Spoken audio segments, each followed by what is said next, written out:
আসসালামু আলাইকুম রহমতুল্লাহ। প্রিয় দর্শক শ্রোতা, এবছর বাংলাদেশ ইসলামিক ফাউন্ডেশন বাজার যাচাই করে সদকাতুল ফিতরের পরিমাণ নির্ধারণ করেছে। যদি কেউ আটা দিয়ে আদায় করতে চায় তবে ১১০ টাকা প্রদান করতে হবে।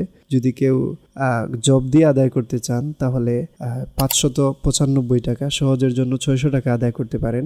যদি খেজুর দিয়ে আদায় করতে চান তাহলে ২৪৭৫ টাকা, সহজের জন্য ২৫০০ টাকা দিতে পারেন। যদি কিশমিশ দিয়ে আদায় করতে চান তাহলে ২৬৪০ টাকা, সহজের জন্য ২৬৫০ টাকা দিতে পারেন।